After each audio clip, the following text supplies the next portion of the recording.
네, 수험생 여러분들 시험 치느라 정말 고생 많았습니다. 일단 올해 국가직 9급, 지방직 9급, 9급 시험이 마무리가 됐습니다. 자, 우리 국가직 9급 해설과는 달리 조금 차분한 마음으로 가죠. 이제 지방직 9급이 끝나면서 너무너무 아쉽고 슬프지만 이번에 원했던 결과를 내지 못했던 분들은 이제 내년 시험을 대비해야 되잖아요. 근데 우리가 현실적으로 냉정하게 생각했을 때 가장 중요한 게 뭡니까? 지금 이 슬픈 감정을 내년에는 느끼지 않는 거. 내년에는 완전 정반대의 감정. 내가 해냈어! 공무원이 됐어. 요걸 느끼는 게 가장 중요하죠. 물론 여러분들 이제 재정비를 하고 또 힐링도 하고 약간의 휴식 시간을 가지되 여기서 어떡하지? 어떻게 나 큰일 났다. 내 인생 망했다. 뭐 이러고 있으면 안 됩니다. 재정비를 하되 이제 냉정하게 내년 시험에 붙기 위해서는 어떤 걸 준비해야 되느냐. 내가 그동안의 공부 방향 중에서 제대로 해왔어. 근데 단순히 시간 부족, 반복 훈련 부족이야. 그거는 이제 계속 반복 훈련하면 내년에 점수 오르겠죠. 근데 그게 아니라 아예 공부 방향을 잘못 잡았어. 공부 방향을 바꿔야죠. 제대로 된 시험 공부 방향으로 바꿔야 되겠죠. 이런 식으로 재정비를 해서 차분하게 냉정하게 파악해서 자기의 문제점을 파악해서 내년에 합격할 수 있게 만들어 봅시다. 자, 여러분들 시험 한두 번 떨어진다고 해서 인생 큰일 나지 않아요. 또 시험이 자기가 붙고 싶다고 붙는 건가? 수험생들 중에 내가 어떤 시험에 꼭 붙어야 돼요. 시험이 자기가 붙고 싶다고 붙는 거, 내가 이 시험에 꼭 붙어야만 한다라고 해서 붙는 거라고 착각하는 분들이 있어요. 그리고 떨어지면 큰일 났고 인생이 큰일 났고 그렇지 않아요. 저도 이제 행정고시 세 번째 시험에 합격했는데 1년에 한 번 있는 시험이에요. 그래서 첫 번째, 두 번째 떨어지고 3년 반 공부해서 세 번째 시험에 합격을 했습니다. 큰일 나지 않아요. 그리고 큰일 나든 안 나든 시험은 그 시험이 요구하는 실력이 부족하면 절대 붙여주지 않아요. 자기가 붙고 싶다고 붙는 게 아니에요. 실력이 돼야 붙는 것이고 아직 시간이 부족해서 반복 훈련이 부족해서 실력이 부족해. 떨어질 수 있죠. 당연하죠. 왜 그게 큰일 나. 당연히 떨어질 수 있는 거예요. 그러면 뭘 해야 다음 시험에 붙는 겁니까? 실력을 올리면 그 시험이 요구하는 실력을 갖추면 다음 시험에 붙는 거죠.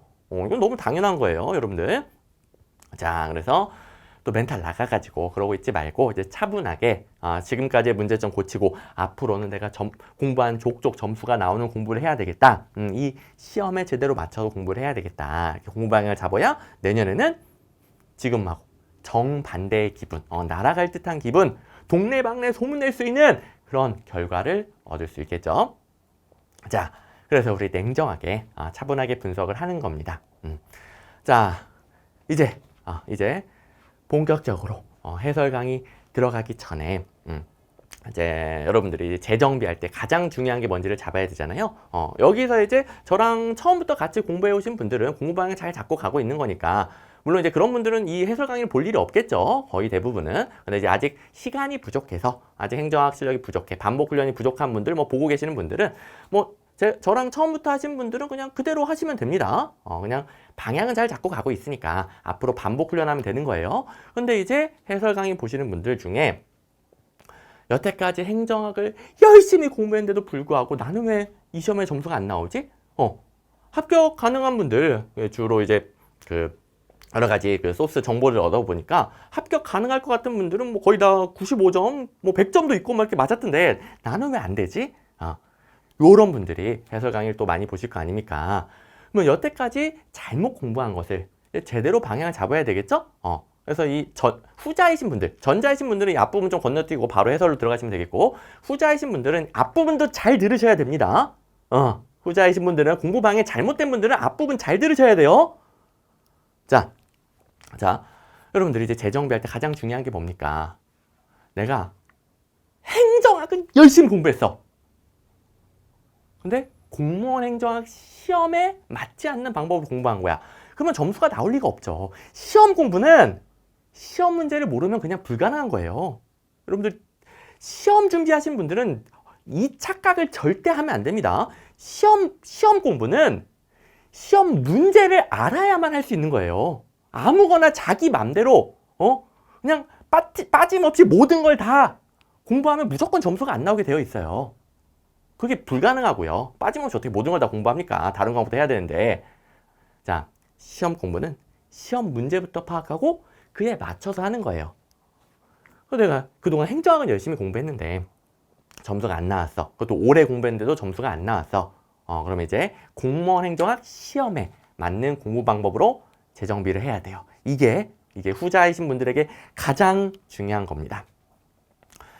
자, 그러면 이제 직접 데이터를 보면서 한번 설명을 드릴 건데요. 자, 전자이신 분들은 앞부분 건너뛰시고 이미 건너뛰었을 수도 있겠지만 자, 후자이신 분들은 잘 들으셔야 돼요.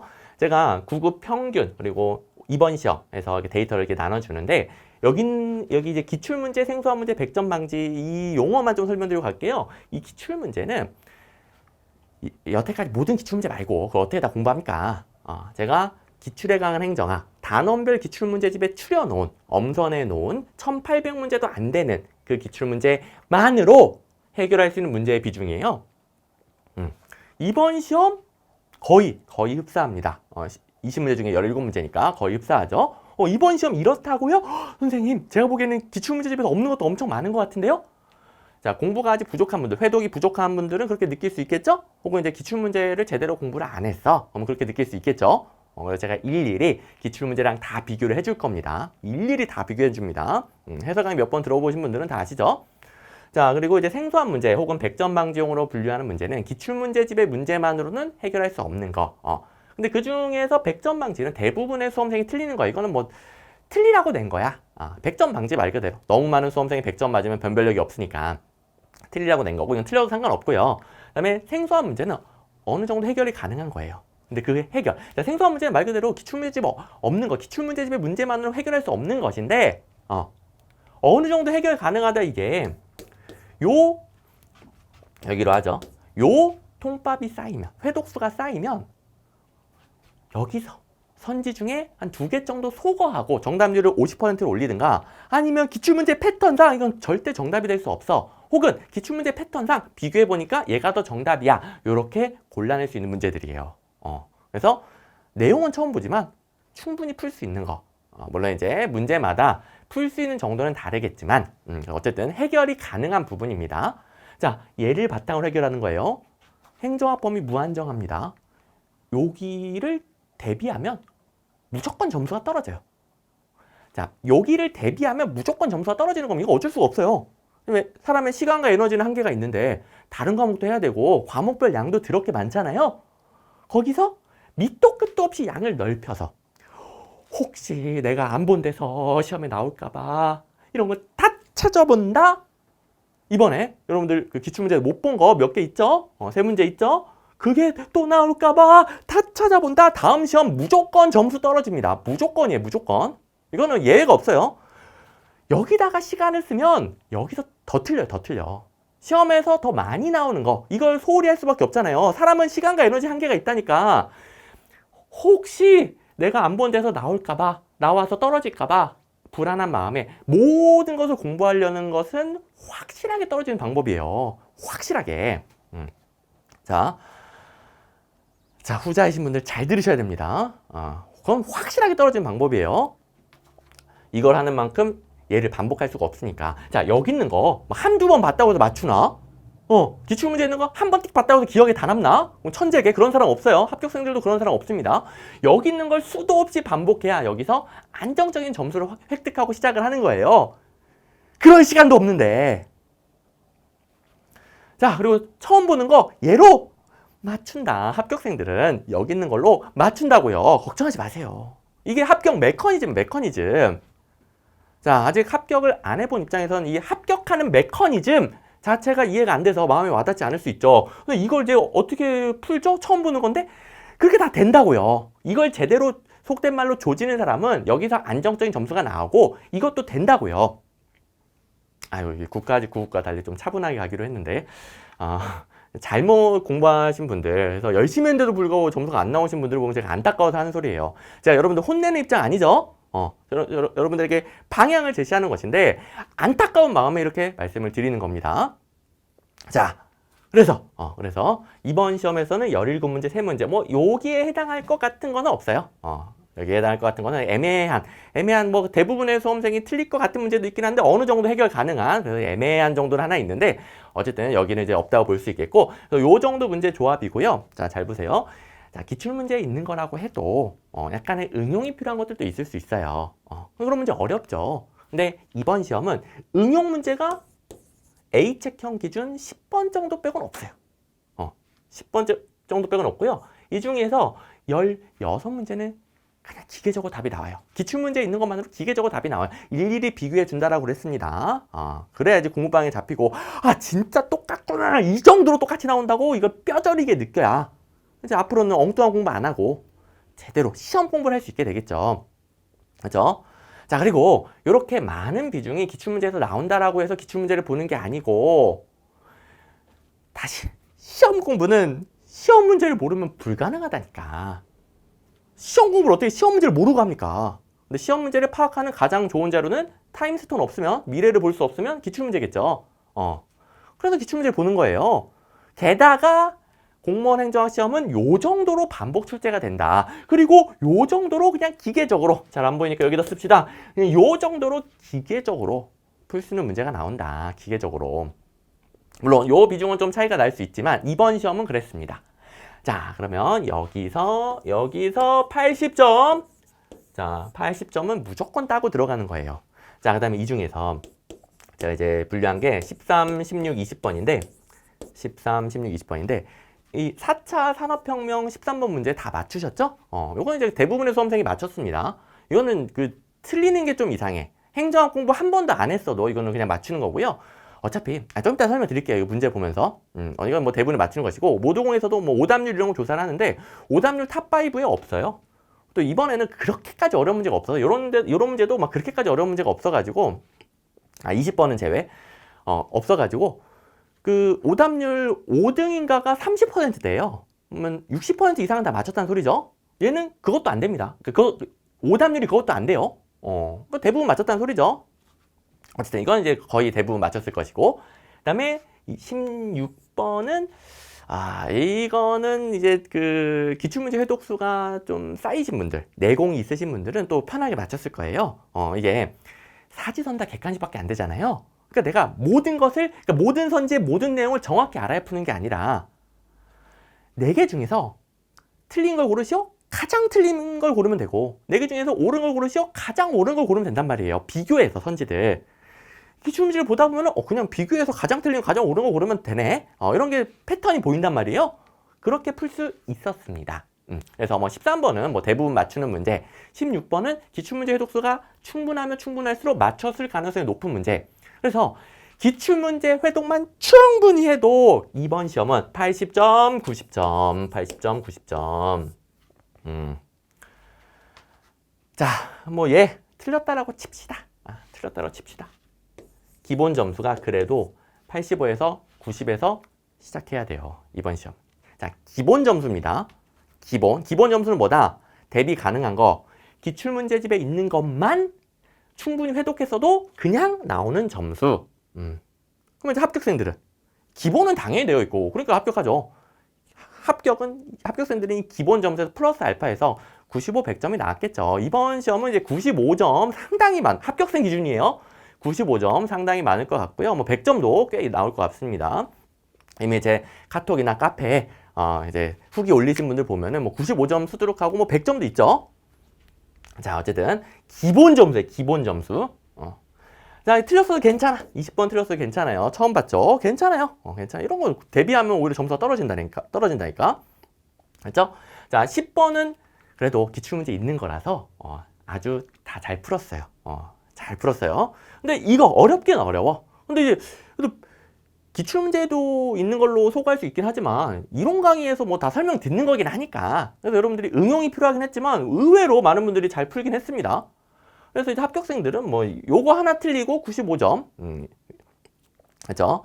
자, 그래서 이번 시험 이제 좀 다 가려버렸는데 실질적인 만점 100점도 가능하고요. 고득점 했다라고 하려면은 95점 이상이 돼야 돼요. 지우고 봅시다. 고득점 했다. 그럼 95점. 분발 대상. 여기서 한 문제 틀렸어.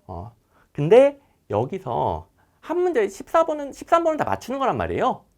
근데 그걸 맞췄음에도 불구하고 여기서 더 틀렸어. 그럼 이제 점수가 80점이 안 되겠죠. 여기에서 하나를 맞췄음에도 불구하고 여기 하나 틀린 거 그거보다도 더 많이 틀렸다. 분발하셔야 됩니다. 분발 대상 기준이 상당히 높죠? 왜? 여기서 기계적으로 풀 수 있는 게 16문제 나왔기 때문에. 자, 이제 공부 방향 이렇게 잡으시면 되겠어요. 뭐 공부 방향 언제 잡아줬냐고요? 뭐 이제까지 설명한 게 뭡니까? 여러분들 열심히 했는데도 불구하고 점수가 안 나왔다. 시험 문제, 행정학, 공무원 행정학 시험 문제부터 파악하러 가라고요. 기출문제부터 제대로, 기출문제부터 기출문제만 해도 85, 90점이 나오고요. 그 이상도 나오고, 그 다음에 그것부터 해야 그 다음 단계를 할 수 있는 거예요. 기출문제부터 해야 95, 100이 되는 거예요.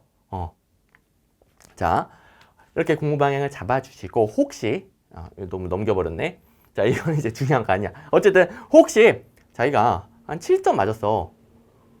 근데, 뭐, 4차 산업혁명, 뭐, 시지배인형, 의회 시지배인형, 뭐, 20번 문제, 뭐, 요런 문제 때문에 자기가 70점을 생각하면 큰일 납니다. 큰일 납니다. 그 두 문제 빼도 20점어치 어떻게 할 거예요? 그래서 가끔 이제 점수가 낮으신 분들 중에서 자기가 70점 맞았으니까 이거 30점이나 올려야 돼. 그러면은 개똥 같은 문제 이런 것들 다 대비해야 되겠다. 이렇게 공방을 잘못 잡는 분들이 있는데 20점어치를 먼저 잡아야죠. 90점을 먼저 맞아야죠. 그래야 그 다음 게 되는 거죠. 됐죠? 엉뚱하게 또 자기가 점수가 낮다라고 해서 또 밑도 끝도 없이 범위 넓히면 안 됩니다. 실력이 부족하면 부족할수록 중요한 걸 먼저 하는 거예요. 실력이 부족하고 점수 차이가 많이 나니까 많이 본다 이러면은 자, 안 됩니다. 아예 그냥 몰라. 아무튼 안 됩니다. 안 돼. 됐고. 그다음 요번 문제는 약간 변태 같은 분이 이렇게 잘 이제 배분을 했어요. 어떤 이렇게 골고루 파트별로 배분을 했을까? 이런 시험도 처음 봐요. 근데 아주 골고루 좀 변태처럼 출제자, 검토위원들이 잘 배분을 해놨고요. 자, 이제 1번 문제부터 일일이 비교하면서 가보겠습니다. 자, 건너뛰신 분들, 전자이신 분들 하이. 여기서부터 보시면 되겠죠. 자, 1번 정치행정 1원론에 대한 설명으로 옳은 것은 뭐 아주 쉽고 계속 출제되는 주제. 1원론인지 2원론인지 이거 실수하면 안 되겠죠. 자, 요거는 뭐 다른 거 볼 것도 없이 1번 보자마자 1원론 행정국가 등장과 관계가 있다. 뭐 기계적으로 답이 나와야 되겠죠. 기출문제집에도 워낙 관련된 문제들도 많고. 그 다음에 2, 3, 4번은 제가 그냥 통째로 빨간색 했잖아요. 혹시 해설 강의 처음 보시는 분들은 제 해설지나 뭐 여기 PPT에서 해설지는 취소선, PPT는 분홍색, 진한 분홍색으로 되어 있는 부분은 틀린 부분인데요. 이건 전체가 틀렸다라고 하잖아요. 그 전체 다 이원론이라서 그렇습니다. 전부 다 이원론에 대한 설명이에요. 뭐 특정 단어가 틀린 게 아니라 1원론 물어봤는데 이원론이 들어간 거. 자, 어쨌든 보시면은 윌슨의 행정연구 기계적으로 나와야 되겠죠. 정치행정 이원론을 주장했고요. 자, 이원론 뭡니까? 정치랑 행정을 구분하는 거예요. 정치는 결정 영역, 행정은 그 결정된 내용을 집행하는 영역. 기초 중에 기초죠. 그다음에 행정은 집행 기능을 해야 돼요. 집행할 때는 경영적인 논리가 중요합니다. 경영, 능률적인 집행. 자, 이런 너무 기초적인 설명은 생략할게요.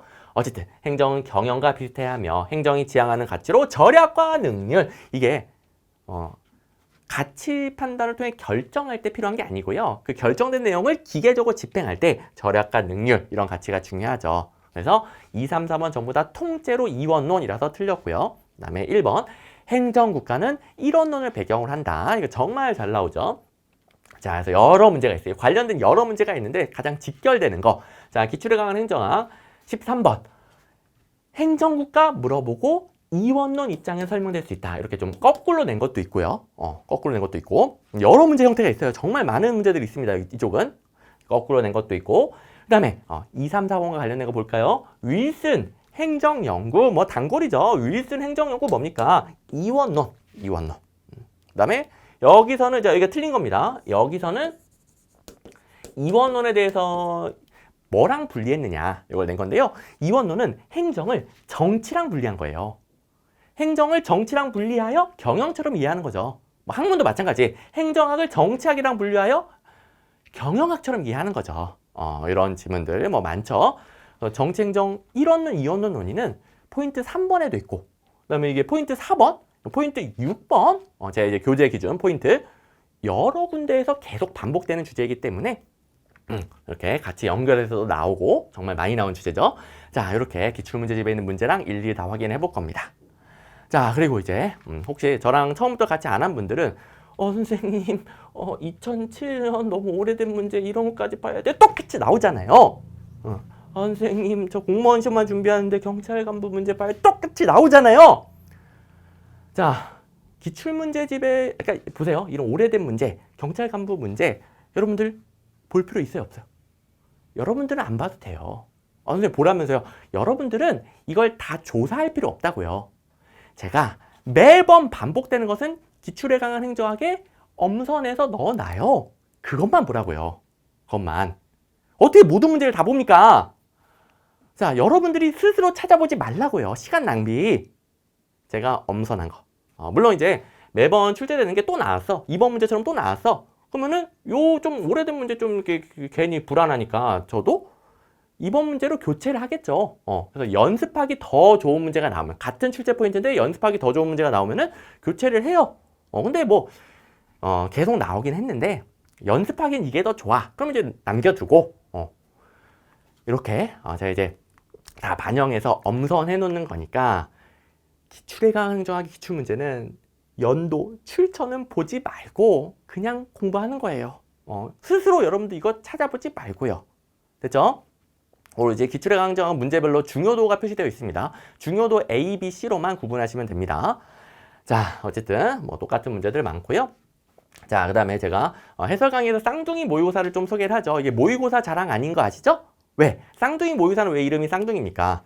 자, 일부러 제가 그 교재를 그대로 보여주고 싶어가지고 캡처해서 넣었는데 좀 글씨가 약간 깨질 수 있어요. 뭐 핸드폰으로 보면은 화면이 작아가지고 안 깨지더라고 오히려. 근데 PC 버전은 약간 깨질 수 있습니다. 근데 왜 내가 이 쌍둥이 모의고사를 꼭 같이 소개를 하느냐? 뭡니까 이거? 쌍둥이 모의고사 방식이 이렇잖아요. 기출문제. 그러니까 지방직 9급 쌍둥이 모의고사는 지방직 9급 기출문제를 변형한 문제. 이렇게 모의고사를 주잖아요. 그래서 이거 모의고사 실제 페이지예요. 왼쪽에는 기출문제가 있고 오른쪽에는 그걸 변형한 모의고사가 있죠. 예를 들어서 지금 8회인데 8개년도로 구성되어 있고요. 자, 8회 작년 문제겠죠? 8회는 작년 지방직 9급 1번부터 20번을 일일이 변형한 1번부터 20번. 이제 1회는 2013년이겠죠? 13년 문제 1번부터 20번을 일일이 변형한 1번부터 20번. 그래서 이건 제가 제 모의고사에서 적중했어요. 그게 아니라 기출문제를 강조하는 거예요. 기출문제. 자기가 볼 시험 지방직 9급의 기출문제. 그래서 단원별 기출문제집으로 기출에 강한 행정학으로 실력을 키우고 자기 직렬의 기출문제로 마지막 마무리를 해주면 된다고요. 근데 이거 이왕이면은 변형된 형태로도 연습하고 가면은 금상첨화. 그래서 만든 게 쌍둥이 모의고사. 그래서 제가 이 쌍둥이 모의고사를 굳이 띄우는 이유는 기출문제의 중요성을 강조하기 위한 거예요. 이 정도로 반복돼서 나온다. 이거부터 파악을 해야 한다. 그렇죠? 자, 그리고 또 뭐 제가 모의고사 자랑을 뭐하러 합니까? 어차피 여기 다 있어. 기출문제집에 다 있어요. 근데 뭐하러 모의고사 적중을 자랑을 해요. 뭐하러? 자, 기출문제. 그렇죠? 뭐 다른 동형 모의고사, 진도별 모의고사에도 다 있는 내용이고 이건 어차피 근데 그런 것들은 제가 안 넣죠. 자, 어쨌든 이제 2번으로 이제 조금 더 이제 속도를 높여서 갈게요. 이제 처음 보시는 분들을 위해서 어쩔 수 없이 이런 설명을 하는데 자, 점점 이런 설명 빼고 이제 해설에 집중을 합시다. 자, 2번 신공공관리론에서 지향하는 기업가적 정부의 특성에 해당하지 않는 것은 자, 신공관리론 기업가적 정부 뭘로 내든지 간에 똑같은 거 나오죠? 시장 경쟁의 원리 도입하고요. 성과관리, 민간기업의 성과관리 도입하죠. 과정에는 재량을 부여하고 성과로 책임지도록 하는 거. 그다음 미래 대비형 뭐 이런 키워드를 정리하지 않는데 이거 뭡니까? 미래 예측을 통해 사전적 예방을 한다. 자, 전통적 관료제는 사후 대처 중심. 신공관리론, 기업가적 정부는 사전적 예방 이렇게 출제되는 거 아시죠? 거기서 뭐 나온 건데요. 뭐 이거 4번이 뭔 말인지 모른다 하더라도 아이고 지겨워. 아우 지겨워. 이 몇 번째야? 근데 제발. 아니, 너무 지겹게 내는 거 아닙니까? 이거 너무 재탕이 심한데. 진짜 아무튼 노적기 땡 뭐죠? 자, 다 같이 방향 잡기, 스티어링. 어우 지겨워. 기출에 강한 행정학 117번 문제. 신공관리론에 대해서 정부의 역할을 방향 제시보다 노적기로 본다 땡. 그리고 이 문제 기업가적 정보는 똑같죠. 이 문제는 너무 난이도도 쉬워. 신공관리론, 기업가적 정보 둘 다 줬는데요. 한쪽 뭘 내든지 간에 자 신공관리론을 내든 기업가 정보로 내든 똑같은 출제 포인트가 나오잖아요. 이 구분할 일, 얘를 구분할 일은 피터스의 모형 빼고는 구분 안 합니다. 피터스의 모형에서만 구분하는 거예요. 근데 이건 뭐 그냥 일반적으로 내는 거고, 방향 잡기보다는 노잡기. 아우 지겨워. 아우 지겨워. 뭐 이런 문제 수도 없이 많아요. 그 중에서 그나마 여러분들이 연습할 수 있는 것들을 넣어 놓은 거고요.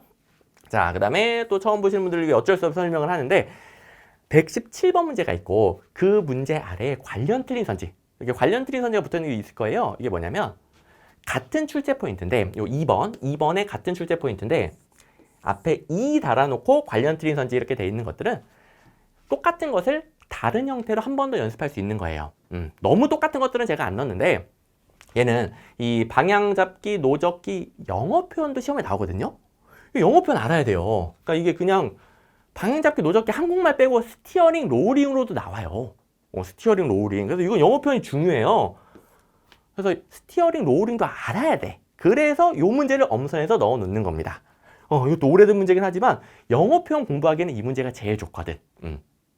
그리고 뭐 이것도 지방직 9급이네. 지방직 9급에 또 나왔고 21년도 또 나오고. 아이고 지겨워.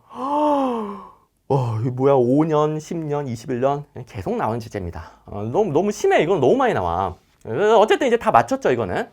틀린 분들은 없었을 겁니다. 자, 어쨌든 이게 기출문제집 활용할 때 관련 틀린 선지 어떻게 활용해라, 이것 때문에 제가 설명을 드렸고요. 관련 틀린 선지 해설은 뭡니까? 해설이 안 적혀 있거든요. 여기가 틀렸다, 취소선만 그어져 있어요. 해설은 요거. 원래 문제 원래 문제 선지 그리고 그 해설. 관련 틀린 선지는 해설이 없는데 원래 선지랑 그 해설이 되는 겁니다. 해설이 필요가 없겠죠. 관련 틀린 선지니까. 연습용. 자, 그 다음에 이제 쌍둥이 모의고사에서도 또 있어. 자, 기출문제, 왼쪽이 기출문제예요. 여러분들 기준으로 왼쪽 기출문제. 자, 어디 갔니? 신공공관리론 방향잡기를 강조한다. 신공공관리론 방향잡기를 강조한다. 그리고 이제 모의고사에서는 뭐 신공공관리론 방향잡기 요거 이제 그대로 유지하고요. 조금 잘 안 보이긴 하죠. 그다음에 보너스 육어버넌스론도 방향잡기. 이거는 이제 이번 문제랑 상관없지만 보너스로 중요하니까 잘 나오니까. 신공관리론 육어버넌스론 비교할 때 차이점 무지하게 많잖아요. 근데 정부 역할은 똑같습니다. 둘 다 방향잡기, 스티어링. 육어버넌스론은 뭐 노적기 아닙니다. 노적기는 전통적 관료제 쪽. 됐죠?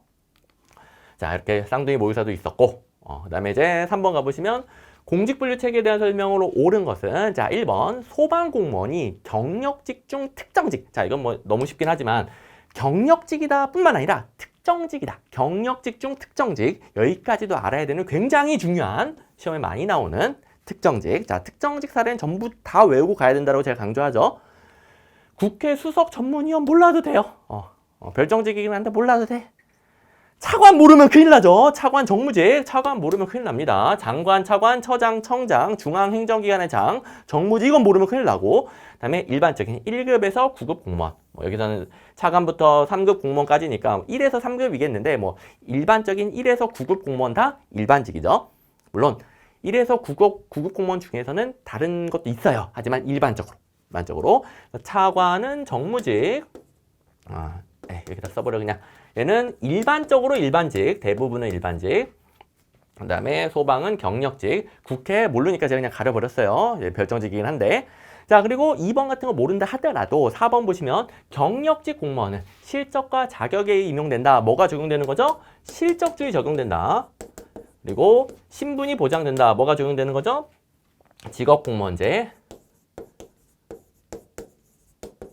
자, 직업공무원제가 적용이 된다. 이거 기본이죠. 4번 그냥 고를 수 있는 거고요. 자, 이 4번 정답과 관련된 것만 하나 봅시다. 뭐 나머지 1번, 3번과 관련된 문제 있어요. 자, 1, 3번은 기출문제집에 다 있는 겁니다. 2번은 기본서에는 있는데 기출문제집에는 없어요. 괜찮아요. 몰랐어도 문제 푼데 지장이 없잖아. 자, 1004번. 천사 같은 문제네. 경력직 공무원에 대해서 싹 정리한 문제인데요.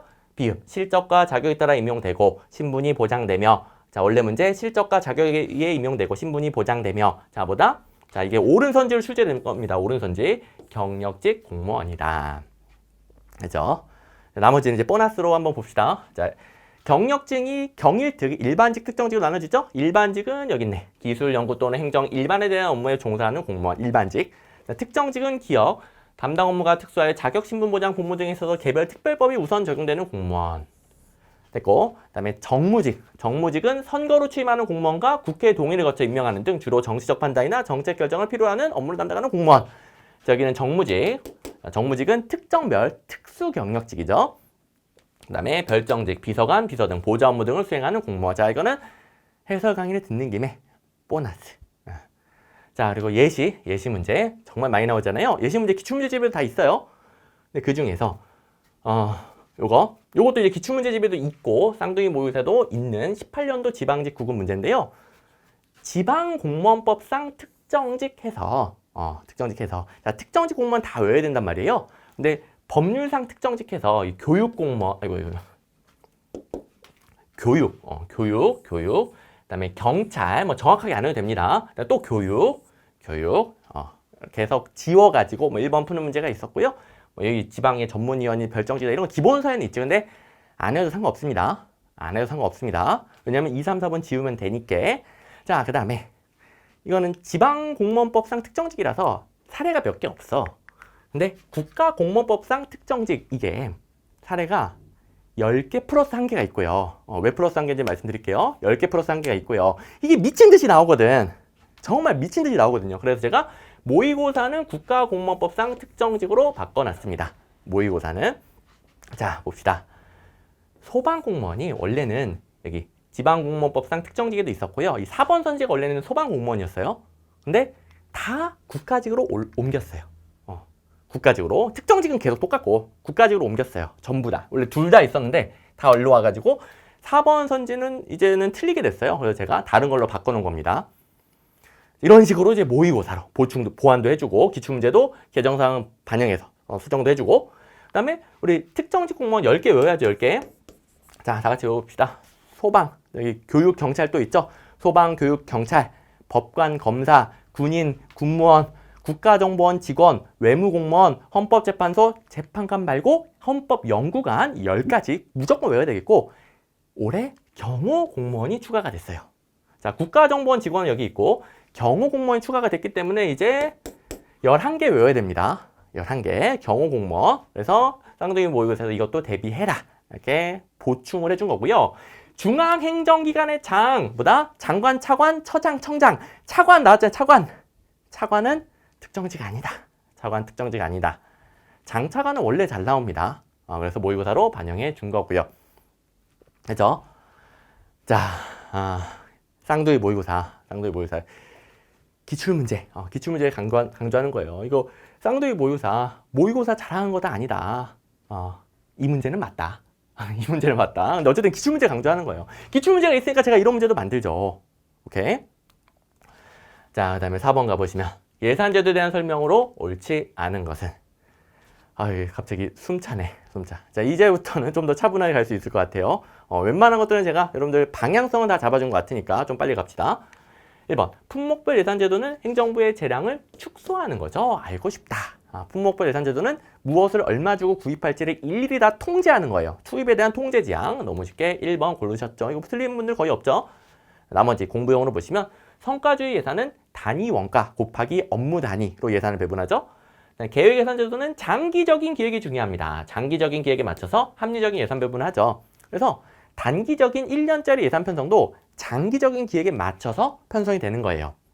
어떤 분들은 계획 예산제도 하면은 장기만 맞는 거 아닌가요? 왜 여기 단기가 들어갔는데 옳은 건가요? 여기 물어보는 분이 있는데 장기적인 기획에 맞춰서 단기적인 것을 연결한다. 이게 중요한 게 아니라 이게 중요한 거라고요.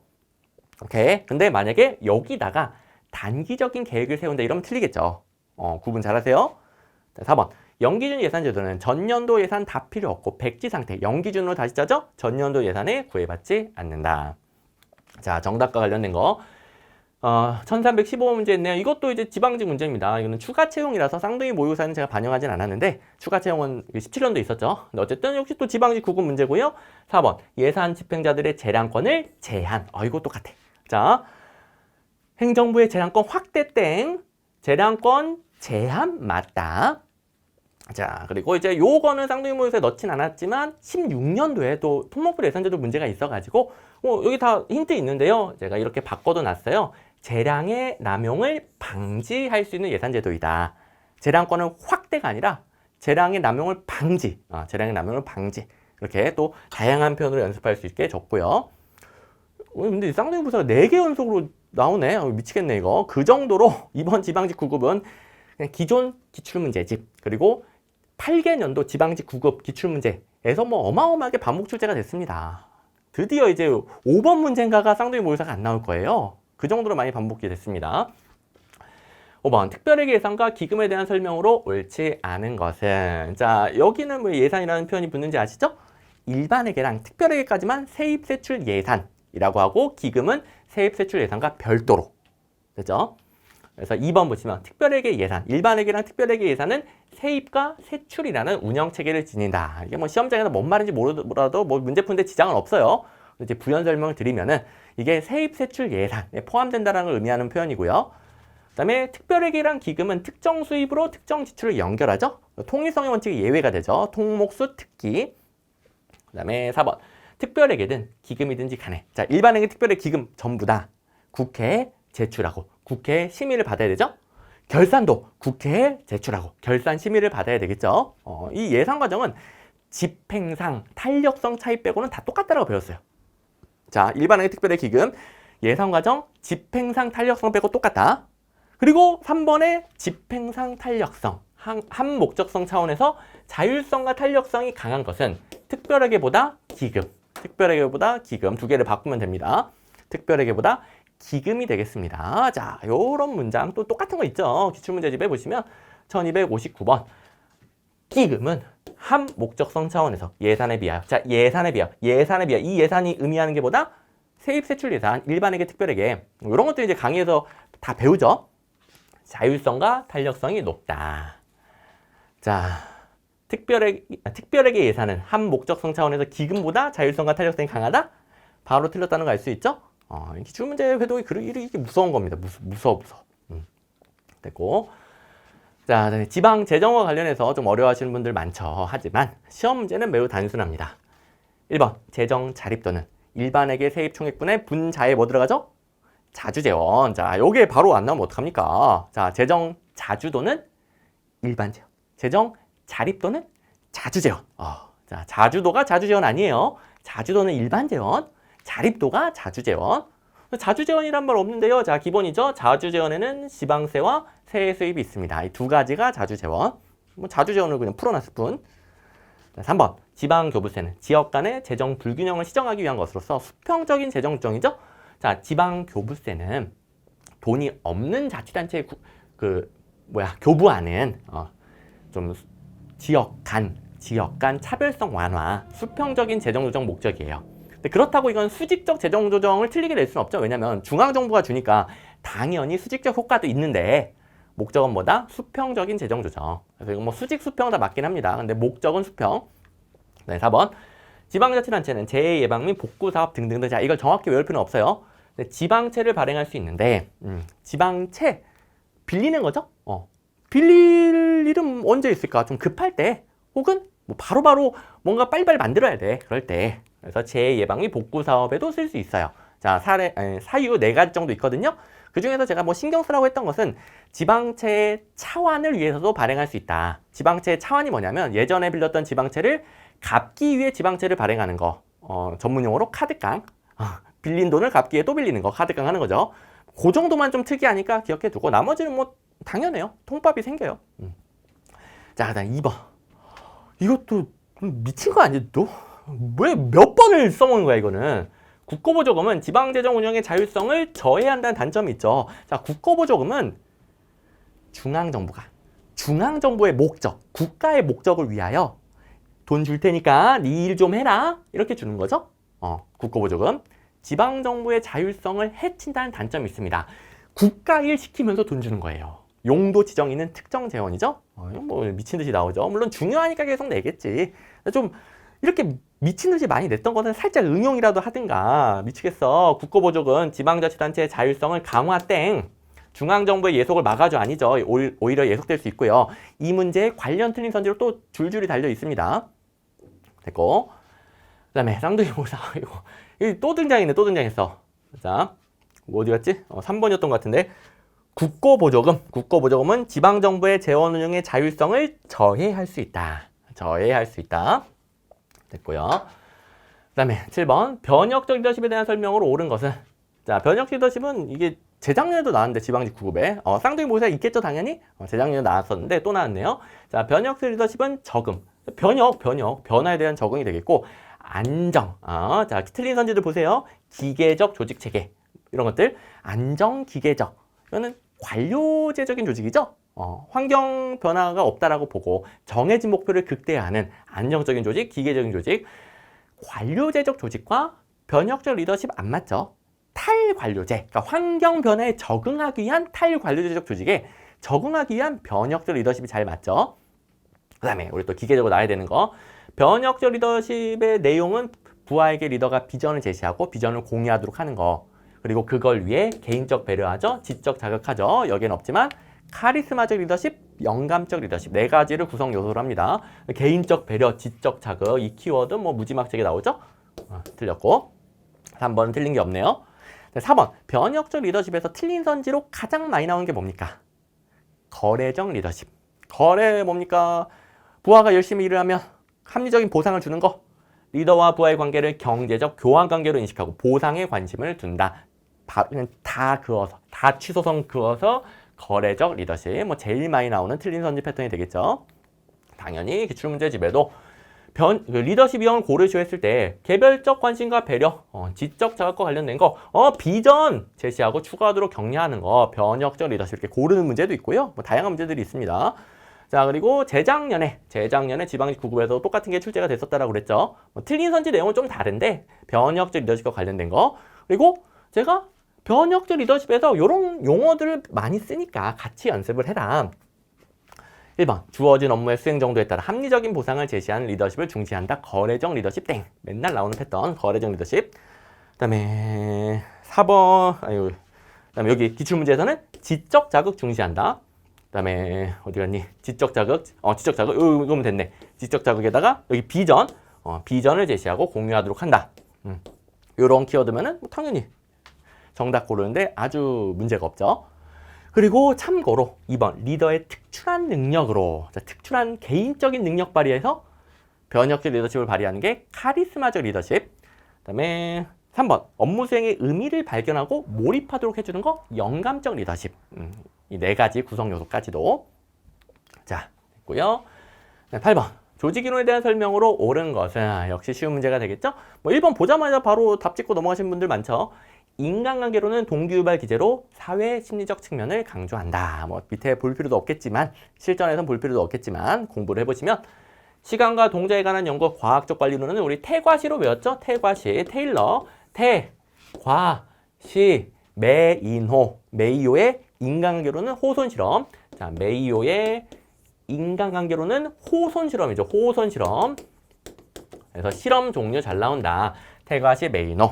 학자 이름도 나오니까 제가 태까지 포함해서 태과시 메이노 만들어 드렸죠.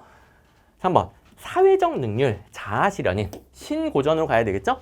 사회적 능률 인간관계론과 관련됩니다. 자아실현인 후기 인간관계론이랑 관련이 됩니다.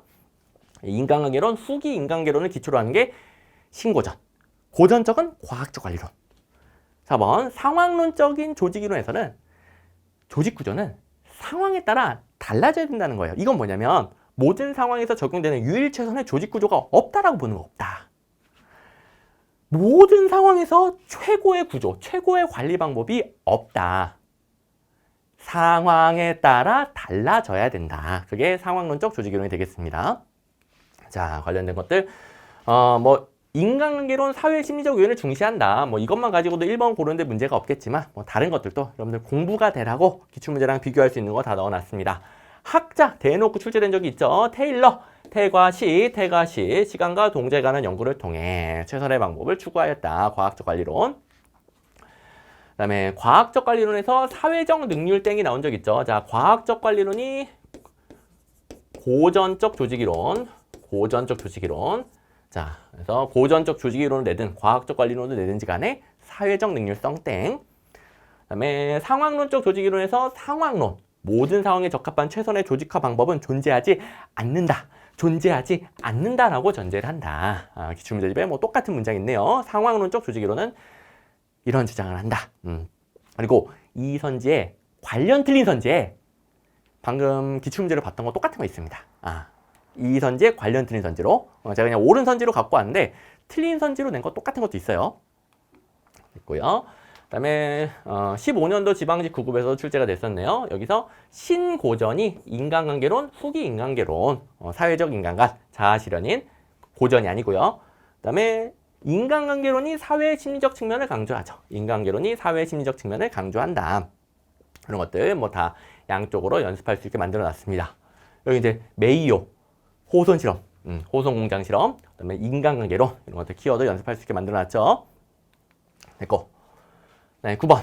균형 성과표에 대한 설명으로 옳지 않은 것은. 자, 균형 성과표 요새 좀 잘 나오니까 대비를 잘 해두시라 라고 했던 거. 1번 뭐 당연히 맞죠? 장기적인 전략 목표로부터 단기적인 활동을 연결합니다. 자, 일부러 이렇게 그을게요. 이렇게. 자, 조직의 최상위 목표부터 하위 부서의 목표, 마지막 개인까지 쭉 위에서 아래로 목표가 설정되는 하향식 방식이죠? 장기적인 전략 목표와 단기적 활동을 연결해 나간다. 또 더 구체적으로 물어보면 상향식이다 땡, 하향식이다. 목표 설정 하향식. 네, 중요하죠. 2번 재무적 성과 지표에 기존 그러니까 균형 성과표는 다 민간 기업에서 먼저 만든 거잖아요. 민간 기업조차도 너무 재무적 지표에 치우쳤으니까 비재무적인 지표와 균형을 이루어야 된다. 그리고 이제 비재무적 지표 이런 것들은 공공 부분에 더 적합하죠. 그래서 공공 부분에 도입하죠. 어쨌든 민간이든 공공이든 재무적 성과 지표와 비재무적 성과 지표를 통한 균형적인 성과 관리 도구라고 할 수 있겠고요. 그다음에 재무적 정보 외에 그 비재무적인 게 고객, 내부 프로세스, 학습과 성장이 되겠습니다. 내부 프로세스는 한국말로 절차, 내부 프로세스 세 가지 관점을 추가한 것이고요. 그다음에 요 관점 있잖아요. 재무, 고객, 내부 프로세스, 학습과 성장, 성과 지표 예시 문제. 잘 나오죠? 예시 우리 외우고 있습니다. 외울 필요가 없이 구분할 줄 알면 되죠, 이거는. 외울 건 없어요. 그냥 이름에 다 있으니까. 어쨌든 시민 참여, 적법 절차, 내부 직원의 만족도, 공개. 요게 내부 절차인데요. 내부 절차. 여기서 혹시 구분이 잘 안 가는 게 있었다 하더라도 4번 고른 데는 문제 없죠? 공개는 제가 기본서에도 못 본 것 같은데, 공개는 기본서에 없어요. 성과지표는 밑도 끝도 없이 만들 수 있거든요. 근데 공개는 기본서에 없어. 왜, 성과지표 너무 많은 걸 밑도 끝도 없이 예시를 어떻게 다 외웁니까? 없어. 하지만, 됐고. 시민 참여는 뭐 다 있고요. 기출문제집 기본서 다 있고요. 적법 절차도 있고요. 그 다음에 똑같은 표현은 없는데, 내부의 커뮤니케이션과 관련된 것을 원래 많이 나왔었어요. 근데 내부 직원의 만족도는 내부의 커뮤니케이션. 어쨌든 내부 직원과 관련된 건 내부 절차예요. 살짝 이제 좀 표현만 바꾼 것이고. 근데 어쨌든 이건 다 기출문제에 있는 거. 그 다음에 뭐 그걸 못 외웠어도 외울 필요도 없고 이것만 가지고도 고객은 틀렸네. 자, 고객 관점은 정책 수능도 하나밖에 없습니다. 자, 그리고 근데 그 공개는 여러분들 어디서도 못 봤을 거예요. 기출문제 나온 적이 없기 때문에 도대체 이게 어떤 관점인지 저도 몰랐어. 그래서 제가 대학 교수님들 교과서를 다 뒤졌습니다. 이 균형 성과표에 대한 교과서 대학 교수님들 다 뒤져보니까 한 교과서에서 공개를 내부 절차의 예시로 해놓고 있더라고요. 있더라고 뭐 나온 적이 없으니까 근데 뭐 또 이것까지 막 추가해서 공부할 필요는 없겠고 됐고요. 어차피 상관없이 문제 풀리잖아요. 상관없어요. 됐고 자 그다음에 예시 보시면 고객 관점에서 아까 정책 수능도는 고객 관점이라고 그랬죠? 내부 프로세스에 여기 다 있네. 시민 참여 있잖아요. 적법적 절차 있잖아요. 그다음에 커뮤니케이션, 내부 커뮤니케이션과 관련해서 내부 직원들의 만족도 이렇게 살짝 변형해서 낸 겁니다. 몰라도 상관없겠지만 어쨌든 이것만 가지고도 그냥 풀 수 있었던 것이고 요 문제에 고객 관점, 내부 프로세스, 재무적 관점, 학습과 성장 관점의 성과 지표가 다 정리되어 있어요. 아주 연습하기 좋은데요. 틀린 선지는 여기만 틀렸어요. 재무적 지표는 당연히 매출, 이윤 이런 거니까 전통적인 후행 지표죠. 그러니까 민간기업 기준, 그냥 일반적인 균형성과표 기준으로 후행 지표죠. 그래서 여기만 틀렸고요. 나머지 예시들은 연습하기 아주 좋은 문제. 됐고. 그 다음에 10번. 정체공호 연합 모양. 이게 좀 어려운 문제라고 그랬었죠. 자, 좀 어려우니까 여러분들 혹시 앞에 부분 좀 제가 다양한 부연 설명하느라 좀 길어져서 지치신 분들은 잠시 집중력을 회복하고 가시기 바랍니다. 자, 물 한 잔 드시고, 또 뭐, 여러분 뭐 인강으로 듣는 거니까 살짝 멈춰두고, 기지개도 한번 켜고, 이거 나 틀렸는데, 여러분들은 살짝 좀 재정비를 해주시고, 뭐, 맞추신 분들은 그냥 넘기시면 되겠고, 제가 한 10초 정도만 있다가 시작을 할 건데, 맞추신 분들은 10초 뒤로 건너주시면 되겠습니다. 자, 요거 제가 뭐, 왜 어렵다라고 하느냐. 기출문제집에 있는 문제로 해결은 되는데, 표현이 좀 많이 달라. 좀 응용이 많이 필요해. 그래서 이건 틀렸어도 괜찮다. 그런데 의외로 정답률이 높다. 의외로. 왜 그럴까? 자, 일단 1번 정책지지 혹은 정책 옹호 연합 모형은 외적인 환경 변수를 정책 과정과 연계하잖아요. 이게 이렇게 배웠죠? 상향식 분석 단위를 선택해요. 상향식. 신념 체계가 비슷한 사람들끼리 정책지지 연합 모형 연합을 만듭니다. 지지 연합. 그리고 거기에 하향식 변수. 이게 뭐죠? 법적, 사회적, 경제적. 이게 바로 외적인 환경 변수예요. 하향식 변수를 결합하는 모형이다. 약간 이제 표현이 다르긴 하죠. 근데 외적인 환경 변수가 하향식 변수의 예시. 네, 3번 보시면 옹호연합 사이에서 정치적 갈등 발생 시 정책 중재자가 조정하는데요. 정책 중재자 이름에 다 있어요. 중개자, 중개를 합니다. 중개자 뭐 기출문제에 등장을 한 적이 있고요. 옹호연합, 지지연합은 신념 체계를 정부로 관철하려고 그래요. 그러니까 내 신념 체계를 반영한 정책을 만들어 줘. 근데 지지연합이 한두 개는 아니에요. 또 신념 체계가 비슷한 사람들끼리 지지연합 만드는 거잖아요. 여러 가지 신념 체계, 여러 가지 그 지지연합들이 서로 경쟁합니다. 그러다 보니까 정부 정책에 관철되도록 여론, 정보, 인적 자원 등을 동원하여 어떻게든 내 신념 체계가 정책으로 되도록 경쟁한다. 이게 지지연합 모형의 핵심이 되겠죠? 자, 그리고 이제 1, 3, 4번을 기출문제에서 공부한 것만으로 뭐 잘 지워서 2번을 골랐다. 훌륭하고요. 그 다음에 이런 분들도 있을 거예요. 이게 힌트요. 그리고 뭐 이제 지지연합 모형에 대해서 뭐 설명은 다 들으니까, 강의 설명 다 들으니까, 지지연합 모형 어떻게든 신념 체계를 자신의 신념 체계를 정책으로 만들려고 하는 것인데, 왜 신념이 쉽게 바뀌지? 쉽게 바뀌면 신념도 아니지, 이거는. 신념이 쉽게 바뀌지? 이렇게 본 분들도 아주 훌륭합니다. 이분들은 이제 이론 강의 때부터 이 설명에 잘 집중을 해온 거죠. 자, 어쨌든 설명드리면 정책지지 연합 모형은 정책 학습과 변동을 설명하는데 정책 학습을 통해 어떻게 하면 더 내 신념 체계를 정책에 관철되도록 만들까? 이 전략을 수정하는 거예요. 신념을 수정하는 게 아니고요. 됐죠? 혼동하지 마세요. 자, 기출문제 예시들 보시면 지지연합 모형은 하향식의 여러 가지 변수를 결합합니다. 자, 상향식의 분석 단위에다가 하향식의 여러 가지 변수를 결합하는데 이게 외적인 환경 변수, 사회 경제적 변수이다. 옹호연합, 뭐 지지연합, 옹호연합 같은 거라고 뭐 기출문제집에서 다 알려주죠. 영어가 똑같잖아요.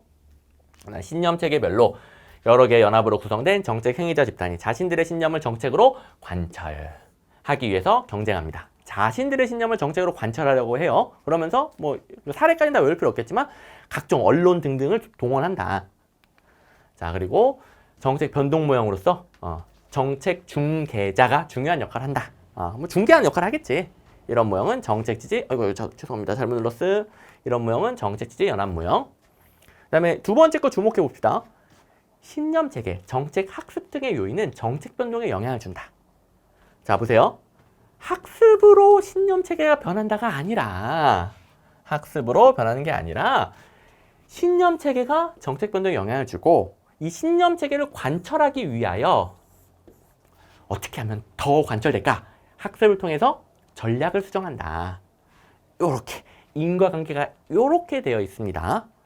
물론 이제 이걸 가지고 딱 그 추론해 내 가지고 이제 푼다. 뭐 이런 건 너무 어렵죠. 근데 직관적으로 신념 체계인데 왜 이렇게 변해? 신념 체계가 변하는 게 아닌데 요렇게 푼 분들 많을 것이다. 그래서 의외로 정답률이 높다. 잘하셨고요. 그 다음에 이제 11번 보시면 역관주의와 실적주의에 대한 설명으로 옳은 것은 이 문제는 아주 쉬운 문제가 되겠습니다. 뭐 역관주의, 실적주의 뭐 맨날 나오는 부분이죠. 능력적성, 자격, 기술 뭐 등등 객관적인 기준은 실적주의가 되겠고 그 다음에 아이고 노란색이 안 됐네요. 에이씨 왜 빠졌니? 여기 노란색 여기 에이씨 이런 거 보면 뭔가 찝찝해. 자, 객관적인 능력을 공개 시험, 여러분들에게 적용되는 공개 시험, 실적주의가 적용되고 있잖아요. 공개 시험을 통해서 선정하니까 공직임용에 대한 기회균등을 보장하게 됩니다. 그렇죠? 여러분들도 시험이 요구하는 실력만 갖추면 자기 출신 배경과 전혀 상관없이 자기가 과거에 뭘 했는지와 전혀 상관없이 공무원이 될 수 있죠. 오로지 능력을 갖추면 되는 거예요. 시험이 요구하는 실력, 능력을 갖추면 여러분들 합격하는 거예요. 됐죠? 그게 실적주의.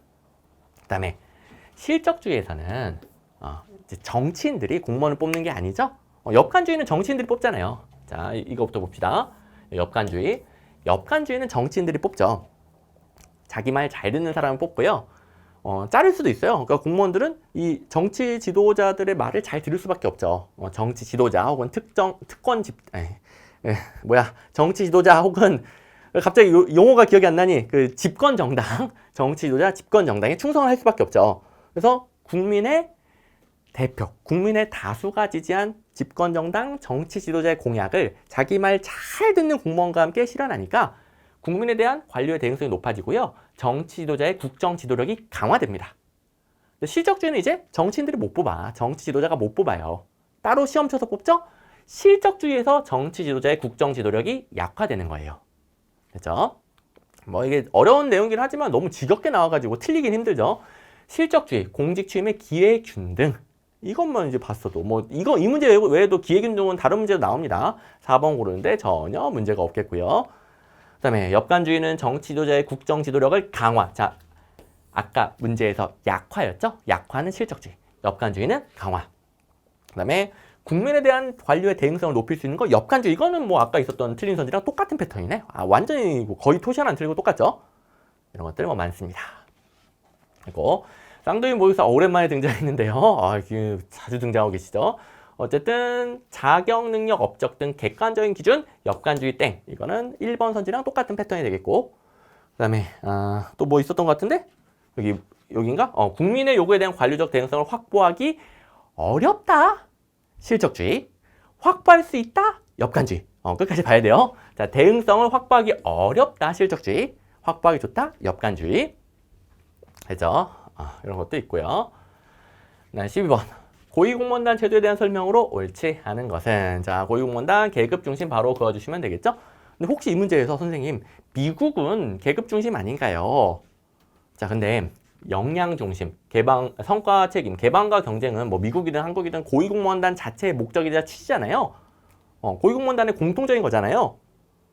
1, 3, 4번은 정답을 고를 수가 없는데? 자 2번에서 미국이 걸린다 하더라도 도대체 어떻게 1, 3, 4번을 정답으로 고르냐고요. 2번을 고를 수밖에 없죠. 우리나라가 전제된 문제가 되겠습니다. 우리나라라고 명시하지 않았어도 문제가 전혀 없는 문제예요. 오케이? 1, 3, 4번은 정답이 절대 아니니까 여러분 또 문제푼데 지장이 없어야 되겠고 자 물론 우리나라에서 우리나라 고위공무원단에서 계급의 명칭 없애고 직위 분류제적 요소를 받아들이죠. 우리나라 고위공무원단은 계급제적 요소를 약화시키고 1, 2, 3급 계급도 없애고요. 직무 등급, 직무에 따른 직무 등급, 직위분류제적 요소를 도입하기는 합니다. 됐고요. 자, 쌍둥이 모의고사에도 제가 이렇게 고위공무원단은 역량을 구비했는지 역량평가를 한다. 역량을 중시하죠. 그다음에 이게 개방과 경쟁이 있고요. 성과 중심 있고요. 뭐 이 한 문제의 키워드들이 다 있어요. 이거는 뭐 미국이든 우리나라든 다 공통적인 거. 역량평가 제도는 뭐 우리나라에 적용되지만 역량 강조하는 건 뭐 공통적인 거. 이런 것들은 정답으로 절대 고를 수가 없겠죠. 됐고. 그 다음에 13번. 이제 처음으로 생소한 문제가 나왔습니다. 4차 산업혁명. 이거 다 맞췄죠? 이거 못 맞춘 분들 거의 없을 것 같은데. 자, 이거는 4차 산업혁명을 우리가 따로 안 배웠을 뿐이지. 왜냐면 지금 4차 산업혁명은 시작도 안 했어요. 지금 우리 3차 시대에 살고 있고요. 4차 산업혁명이 오고 있는 거 아니냐 논의하는 단계예요. 뭐 미래예요, 미래.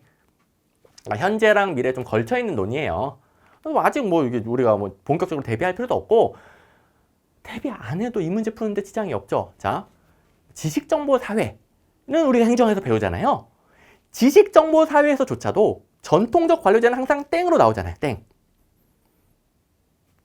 지식정보 사회가 3차고 전통적 관료제가 2차긴 해. 근데 그런 걸 모른다 하더라도 3차든 4차든 5차든 6차든 7차든 8차든 몇 차든지 간에 전통적 관료제는 땡이라고요.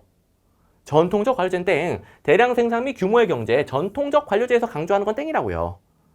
오케이? 그래서 이 문제는 지금 틀리면 안 되는 게 이게 뭐 다른 데서 고를 게 있나? 자, 4차 산업혁명이 뭔지 전혀 모르더라도 1, 3, 4번이랑 2번을 비교를 해보세요. 2번 언제적 얘기야? 언제적 도대체? 자, 이거는 행정학 공부 안 해서도 맞추는 것이고, 행정학 했으면은 전통적 관료제가 이런 특징을 가진다 이거 배우잖아요. 옛날 전통적 관료제, 전통다 보니 틀리면 안 되는 문제. 또 대비 안 해도 되는 거, 4차 산업혁명 도대체 왜 공부해? 왜? 기존에 나왔던 지식정보사회의 특징만 잘 공부해도 되고요. 지식정보사회는 4차까지도 다 포함하는 개념이에요. 지식정보사회의 업그레이드 버전이 4차고요. 학문적으로 3차랑 4차를 나누는 명확한 기준은 없어! 무조건 전통적 관료제가 땡이에요. 뭐하러 이거 공부를 하냐고. 공부 안 했어도 다 맞추는 겁니다. 이번에 틀렸다 하더라도 그냥 행정학 몇 바퀴 돌다 보면 지식정보사회조차도 땡인데, 이건 땡인데 기출문제 있죠? 제가 이제 기출문제 가져왔습니다. 지식정보사회에서도 대량 생산이 땡인디, 전통적 관료제 땡인디, 4차, 5차, 6차, 7차 당연히 땡이죠. 됐고요. 자, 여러분들이 3차 산업혁명, 4차 산업혁명 이것을 구분해서 문제를 풀려면은 아직 몇십 년 있어야 돼요. 몇십 년 좀 오반가? 한 10년 있어야 돼. 이론적으로 이 구분이 정립이 되려면, 정답이 명확하려면 10년 있어야 됩니다. 지금은 그런 게 없어. 그런 게 없기 때문에 3차, 4차 구분 문제는 절대 안 나오니까 4차를 공부할 필요가 없는 거예요. 무조건 전통적 관료제가 땡. 됐죠? 무슨 말씀 드리는지 아시겠죠? 그러니까 4차 산업혁명이 앞으로 절대 안 나온다가 아니라 대비할 필요가 없다. 대비할 필요가 없다. 자, 이걸 이해하셔야 됩니다. 이걸. 그래, 이제 자, 여러분들 안 중요한 거에 그냥 공부 안 해도 맞추는 거 혹은 안 나오는 거 여기다가 시간을 쓸수록 더 많이 나오는 거, 중요한 걸 반복하지 못해서 점수가 떨어진다니까. 떨어진다니까. 이것도 나올 수 있어요. 저것도 나올 수 있어요. 그러니까 다 공부하세요. 중요한 걸 반복 못하는 겁니다. 뭐 나올 수 있는 거야. 수두룩하지. 행정학 범위는 무한정하니까. 다 공부하세요. 이거 반복 못합니다. 점수 떨어집니다. 자, 공부 방향을 이렇게 잡는 거예요. 합격 메커니즘에 따라서 잡는 거예요. 합격 메커니즘. 또 여러분 시간과 에너지는 한계가 있다니까. 모든 걸 공부 못한다니까요. 합격생들은 그걸 알았기 때문에 합격한 거예요. 모든 걸 공부 못한다는 걸 알았기 때문에 중요한 거에 집중해서 합격한 거예요. 저도 그렇고. 저 행정고시 과목 중에서 모르는 게 얼마나 많은데, 근데 저는 상당히 상위권으로 합격을 했어요. 저는 행정고시 여러 과목에서도 모르는 게 많고요. 한 과목 중에서도 모르는 게 어마어마해요. 아직도. 합격할 당시에도 모르는 게 어마어마했어요. 근데 중요한 거에 집중하니까, 시험에 많이 나오는 거에 집중하니까 다른 수험생보다 점수가 높은 거죠. 그래서 합격한 거죠. 또 다른 수험생보다 점수가 높았던 이유는 중요한 거에 집중을 했으니까. 시험에 많이 나오는 거에 집중을 했으니까. 이게 합격 메커니즘이에요. 자, 어쨌든 다시 또 흥분을 가라앉히고, 자, 안타까워서 이렇게 말하는 겁니다. 안타까워서. 열심히 공부하고 점수가 안 나오면 얼마나 억울해. 또 본인 능력이 아니라 잘못 공부했을 뿐인데 그냥 자괴감이 들죠. 능력은 충분해. 근데 방법이 잘못됐어. 자괴감이 든단 말이야. 근데 그건 여러분들 능력 탓이 아니란 말이에요. 방법의 잘못이지. 됐고, 그다음에 14번 행정통제와 행정책임. 이건 이제 의외로 틀린 분들이 많아요. 탑5에 이게 들어가더라고. 이건 좀 깜짝 놀랐네. 여러분들이 이제 학자 이름만 나오면 정신을 못 차리는데, 파이너랑 프리드리히는 기출문제집에 있으니까. 또 제가 제도적 책임성, 자율적 책임성에 대해서는 파이너, 프리드리히, 학자 바꿔서 내는 것도 나온다 라고 강조를 해줬잖아요. 자, 파이너가 법적, 제도적, 법적, 제도적, 외제적, 객관적 책임성, accountability, 외부에서 법이나 제도를 정해주고 지키지 않으면 처벌. 얘도 맞죠? 내재적 통제보다 객관적, 외제적 통제 다 파이너입니다. 파이너. 프리드리히는 자율적, 내재적, 주관적, 또 responsibility. 영어 표현도 알아야 되죠? 이런 거. 자, 제가 이제 영어 표현을 알아야 된다. 학자 이름을 알아야 된다. 이거는 기출문제로 나오니까 그런 거예요. 안 나오는 것들은 제가 외우라고 안 하잖아요. 학자 이름 영어 표현 안 나오는 것들은 외우지 마세요라고 하고, 나오는 것들은 외우세요. 그래야 여기에 집중해서 이런 거 맞추니까. 됐고, 니은 감사원. 감사원이 뭘 지지고 볶든지 간에 내부 통제가 되겠습니다. 자, 내부, 외부 기준은 행정부 기준이죠? 감사원은 대통령 소속 내부 통제가 되겠습니다. 직무감찰이든 회계감사든 결산생이든지 간에. 됐고. 자, 기출문제집에 아주 친절하게 파이너는 사법부, 입법부 등 제도화된 외부적인 힘에 의한 통제를 말한다. 자, 제도화된 통제, 법률이나 규칙에 대한 책임, 그리고 뭐 입법부나 의회나 마찬가지고 외부적인 외제적 통제 다 친절히 설명되어 있죠. 프리드리히는 직업윤리나 전문 기술적 과학적 기준에 따라야 할 기능적 책임. 이거는 공무원이 전문가니까 전문가로서 스스로 알아서 하는 거. 국민의 요구에 따른 정치적 책임. 이것도 마찬가지예요. 자율적으로 국민들이 요구한 것을 알아서 대응하는 거. 바이너 프리드리히.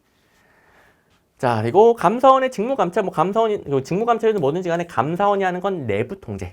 감사원이 하는 건 내부 통제가 되겠습니다. 뭐 똑같은 문제들이 막 바로바로 보이죠? 잠깐만. 요거 2020년 지방직 구급 문제입니다. 작년 문제였네, 작년 문제. 감사원. 이것도 당연히 이제 쌍둥이 모의사에 있겠죠. 근데 이제, 제가 그 선지 하나만 있는 거라서, 제가 쌍둥이 모의사 넣지 않았지만, 작년 지방직 구급이니까 당연히 쌍둥이 모의사도 반영이 되어 있고. 그 다음에 15번. 자, 자치경찰. 올해 모든 광역자치단체 자치경찰제도가 도입이 되면서, 국가경찰기관, 자치경찰기관, 뭐 사무들 이런 게 구분이 됐어요. 여기 뭐 4번 같은 경우에는 그 개정사항이죠. 근데 기출문제요. 정답 고르는 데는 기출문제면 충분합니다. 정답은 개정사항과 전혀 상관없는 거예요. 자, 뭐 제주 자치경찰당 이런 거 몰라도 되겠고요. 이런 거까지 어떻게 제주 자치경찰당의 사무까지 어떻게 외웁니까? 나오지도 않고 뭐 오른손지고. 그다음에 개정 법령 때문에 자치경찰 사무를 관장하기 위해 광역자치단체 시도자치경찰위원회가 새로 생겼어요. 근데 개정 법령을 내가 깜빡하고 안 챙겼어. 근데 개정 법령 특강을 보고 자료도 봤는데 까먹었어. 그래도 자치경찰인데 통일성과 효율성 땡 하면 되죠. 자, 우리 어떻게 배웠습니까? 국가경찰의 기본적인 장단점은 중앙집권의 장단점. 자치경찰의 기본적인 장단점은 지방분권의 장단점. 그냥 전체에서 경찰 제도로 바뀌었을 뿐이고요. 중앙집권이냐 지방분권이냐 이 논의랑 똑같은 거예요. 1번 지역 실정에 맞는 치안 행정. 오케이. 경찰 업무의 통일성? 지역별로 달라지는데? 그 다음에 이 효율성은 규모의 경제를 언급하는 겁니다. 규모의 경제. 한 방에 처리할수록 규모의 경제 때문에 비용이 줄어들죠. 효율성이 생기죠. 생략은 되어 있지만 주로 이제 규모의 경제를 통한 효율성, 중앙집권, 지방분권 논의를 할 때. 근데 자원 배분의 효율성은 지방분권, 자원 배분은 주민의 요구에 대응하는 거. 근데 일반적으로 그냥 효율성하면 규모의 경제. 자원 배분은 자원 배분이라고 붙여줍니다. 자, 아무튼 기출문제집 1608번 문제, 뭐 이게 중요한 문제는 아니에요. C급 문제인데 뭐 개정법령이 있으니까 자치경찰제 나올 수 있다. 제가 개정법령 특강에서 개정법령 행정 같은 경우에 개정법령이 있다라고 해서 바로 출제되는 경우는 거의 없는데 그나마 제일 바로 출제될 수 있는 게 자치경찰제도이다라고 딱 요거라도 제대로 해라라고 했던 게 딱 나온 거죠. 행정학은 개정법령에 민감하지 않아요. 개정법령 신경 쓰지 않아도 됩니다. 또 개정법령 제가 특강 자료 다 줬지만 안 들었어도 문제 푸는데 지장이 없죠. 지장이 없죠. 그렇게 민감하게 개정법령 막 바로바로 틀린 선지로 만들어 출제하지 않습니다. 몇 년 지나야 돼요. 걱정하지 말고 행정학 공부할 때는 개정법령 걱정하지 말고 어쨌든 그나마 나올 수 있는 것이고 그래서 기출문제집에서 뭐 요 한 문제 정도 제가 넣어놨죠. 그래서 지역적 특성에 맞는 치안행정 1번이나 똑같은 표현이 있고요. 그다음에 4번 경찰기관 상호 간의 협조가 어려워지겠죠. 다 따로 노니까 이제. 그리고 경찰행정의 능률성 아니죠. 여기서 능률성은 규모의 경제 있잖아요. 그리고 제가 기출 강의에서 이 문제 설명해 줄 때 자 이거 C급이지만 이게 자주 나오진 않지만 혹시 나오면 어떻게 해라. 중앙집권, 지방분권으로 풀어라. 됐죠? 기출 강의에 다 요령 가르쳐 줍니다. 이렇게 문제별로 C급이라 하더라도 이제 잘 안 나오지만 혹시 얻어 걸릴까봐 혹시나 나올까봐 그런 게 C급이란 말이에요. 잘 안 나오지만 요거 대처 요령 시간을 최소화시켜서 대신에 정답률 높이는 요령 가르쳐 주잖아요. 자, 중앙집권, 지방분권으로 장단점 구분하시면 됩니다. 자, 그리고 이제 내후년부터는 모든 광역자치단체에 자치경찰제도가 도입이 됐다. 그리고 광역자치단체별로 자치경찰 사무를 담당하는 시도 자치경찰위원회가 설치가 됐다. 또 원래 지방경찰청이었는데 시도경찰청으로 이름이 바뀌었고 시도경찰청은 국가경찰사무, 자치경찰사무를 둘 다 하게 됩니다. 근데 국가경찰사무를 할 때는 그 행정안전부 밑에 경찰청의 통제를 받고요. 자치경찰 사무를 할 때는 시도 자치경찰위원회 통제를 받게 됩니다. 이런 것들이 이제 1년, 2년 지나면서 나올 수 있는 거예요. 방금 설명했던 선생님 뭔 말이에요? 자, 계정목록 특강 활용하시면 됩니다. 모두공에 올라가 있는 모두공 계정목록 특강 됐고, 뭐 내년 시험에도 한 달 전쯤에 계정목록 특강 또 새로운 법령 있으면 다 올려주긴 해요. 근데 뭐 30분짜리고요. 그 정도면 충분. 집착할 필요는 없는 과목. 자, 그래서 그 전까지는 집착하지 마세요. 그 전까지는. 그다음 16번 예비비 문제인데요. 요 문제를 이제 실전에서 수험생들이 어떤 식으로 해결하는지 제가 한번 보여드릴게요. 1번 예측할 수 없는 예산의 지출에 충당하기 위해서 예산을 계산한다. 이거 모르면 말이 안 되죠. 자, 실전에 이 문제 푼 분들은 뭐 1번은 모를 수가 없죠. 예비비의 그냥 개념이니까. 2번 일반회계의 경우 예산 총액이 100분의 1. 나 이거 100분의 1 이내 외웠어. 100분의 1 이내 외웠어. 정확하지 않습니다. 정확하지 않아요. 출제 포인트가 더 있습니다. 그런데 우리 중앙정부의 예비비에 대해서도 모든 규정을 암기하기가 힘든데 지방정부의 예비비까지도 규정을 다 암기하는 건 불가능한 거예요. 중앙정부 예비비 제대로 공부하기에도 벅차. 그리고 주로 내는 포인트가 또 따로 있잖아요. 매번 나왔던 거. 그거 하기에도 벅차. 근데 만약에 이게 끝이 아니지만 예비비 내가 100분의 1 이내로 외웠거든. 오라. 이렇게 대부분 넘어갔을 거예요. 여기까지는 다 옵니다. 그러니까 제대로 공부했다면 여기까지는 다 옵니다. 3, 4번에서 지방의 예산안 심의 결과 감액된 지출 항목에 대해서 예비비를 사용할 수 있다. 이거 뭐야? 갑자기 이제 미궁에 빠지죠. 4번 재해재난 관련 목적 예비비는 별도로 예산을 계산할 수 있다. 근데 여기서 대부분은 3번을 찍는 게 잘 보세요. 예비비요, 예비비. 예측할 수 없는 예산의 지출. 예측할 수 없는 재해재난 관련. 4번 답 아닌 것 같은데 3번 해야지. 이런 식으로 대부분 맞춥니다. 이런 식으로. 그러니까 이 문제는 이게 예비비를 제대로 공부했다면 틀리기가 참 어려운 문제예요. 왜냐면 2번은 정확하진 않지만 그 판단이 정확하진 않지만 어쨌든 1번, 2번은 다 동그라미 치고 들어가거든요. 3, 4번 비교했을 때는 4번이 더 예비비 어울리거든요. 3번은 무슨 말인지 모르겠고 그러면서 3번 찍어도 맞춘단 말이에요. 됐죠? 이제 정확한 해설 들어갑니다. 정확한 해설. 근데 이 정확한 해설이 문제 푸는데 필요가 없다는 거예요. 또 앞으로 지방자치단체, 이거 지방재정법상 규정 복사해서 낸 거거든요. 그것까지 다 대비 못해요. 나왔지만 그거 다 대비하려고 하면 안 돼요. 못해. 너무 많아. 양 조절하시고. 자, 일단 1번은 뭐 중앙이든 지방이든 예비비의 개념이니까 당연히 맞고요. 그 다음에 2번, 자, 듣고 까먹으세요. 공부하기만 해봐, 이거. 중앙정부의 예비비는 일반에게 예산총액의 100분의 1 이내로 계상할 수 있어요. 계상할 수 있어요. 근데 지방자치단체 예비비는 일반에게는 100분의 1, 이건 똑같고요. 꼭 해야 돼요, 꼭. 꼭 해야 돼.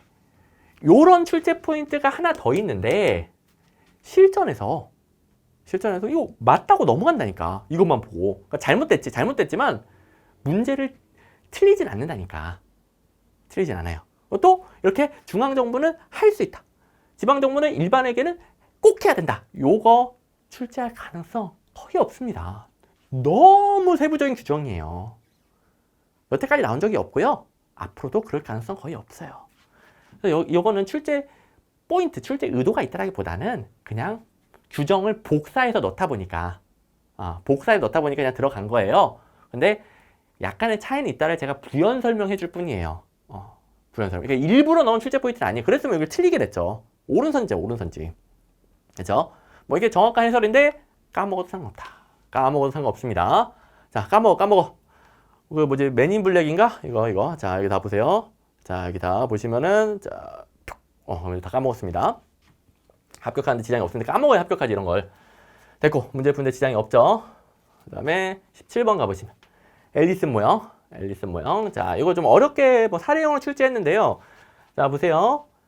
다 안 읽어도 각자가 선호한 기준이 다 달라. 그리고 뭐 이게 결정적인 거 있네. 각자가 갈등과 타협의 과정을 거쳐서 정치적 상호작용이죠. 갈등, 타협, 연합, 경쟁, 지배 이런 개인들의 상호작용을 거쳐서 의사결정되는 거 관료정치 모형 4번이 되겠고요.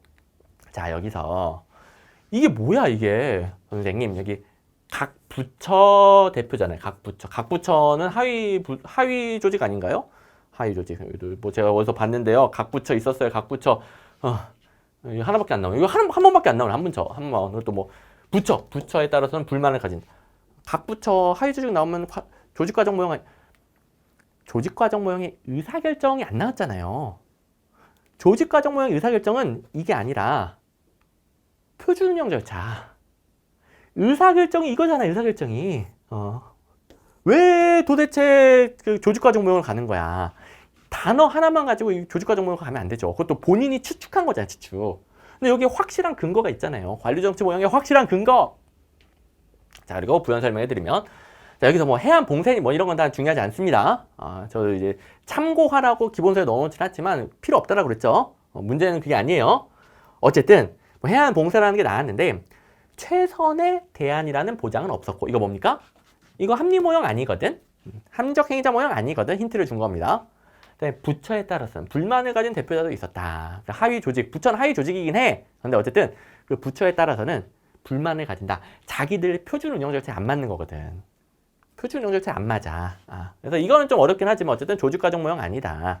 쓰레기통 모형 고르신 분들은 없겠고, 저는 3번. 또 이미 여기서 끝났어야 돼. 뒤에를 볼 필요 없이 여기서 끝났어야 되는 문제가 되겠습니다. 뭐 문제 풀 시간도 없는데 적으면 끝났고, 관리정치 모형, 정책 결정 방식을 정치적 게임의 규칙에 따라 협상, 타협, 경쟁, 지배, 연합, 타협, 갈등 등등등 정치적 상호작용에 의해 이루어진 것으로 본다. 뭐 옳은 선지, 틀린 선지 뭐 다양하게 나오죠. 됐고. 자, 그다음에 18번. 자, 우리 한 1시간 15분 정도 된 것 같은데요. 이제 3문제밖에 안 남았고요. 자, 금방 끝납니다. 금방 끝납니다. 자, 집중해 봅시다. 18번. 이 신제도주의 문제 중요하거든요. 신제도주의. 중요하니까 제가 환기시키는 거겠죠? 자, 조금만. 자, 신제도주의. 구제도주의랑 비교해서 나오는 포인트 뭐죠? 구제도주의는 법률, 정부 조직, 헌법 등등 공식적 제도에 한정하는데, 신제도주의는 공식적 제도는 당연하고 규범, 관습, 문화 등등 비공식적 제도도 포함합니다. 1번의 출제 포인트. 그다음에 각 분파별로 시그니처들을 구분하는 게 나오죠. 경로우전성, 역사적 신제도주의의 시그니처. 모르면 큰일 나죠. 그다음에 사회학적 제도주의, 적절성의 논리 혹은 사회적 정당성, 사회적 적합성. 결과성 아니죠. 그다음에 4번 합리적 선택 신제도주의. 이건 좀 어렵습니다. 좀 어려운데 이건 부연설명 조금 이따 드릴게요. 자, 일단 여기 3번. 3번에서 정답을 고르고 넘어간 분들, 4번을 안 본 분들은 3번 찍고 끝나는 것인데, 여기서 확신이 없어. 여기서 확신이 없는 분들은 4번을 받겠죠? 그러면 이제 미궁에 빠집니다. 4번으로 갈아탄 분들, 마지막 OMR 카드 3번 하다가 4번 찍으신 분들, 안타깝습니다. 그러니까 이게 3번에 확신이 있어야 돼요. 확신이 있어야 돼. 자, 볼까요? 기출에 관한 행정학 80번 문제에서 4번에 사회학적 제도주의는 조직 구성원이 제도를 넘어선 효용 극대화의 합리성에 따라 행동하기보다 효용 극대화, 목표 달성도 이런 결과를 극대화하는 거죠. 그것보다 주어진 제도 안에서 적합한 방식을 찾아 행동한다. 적합성의 논리, 적절성의 논리. 적합, 적절 뭐 구분하는 경우도 있지만 여기서 뭐 그 구분할 필요 없죠. 적합한 논리. 자, 뭐 이런 것들이 뭐 사회적 정당성 대 경제적이 이렇게도 나오고요. 사회적 신제도주의에서 매번 논의를 하는 거란 말이에요. 결과성이 아니라 적절성, 적합성의 논리이다. 그래서 완전 똑같은 단어는 아니다 하더라도 4번 보면서 이런 목표 달성도 극대화보다는 적절한 거, 적합한 거. 그랬으면 좀 더 여기에 확신이 있었겠죠? 이게 맞다, 이게 틀렸다. 확신이 있었겠죠?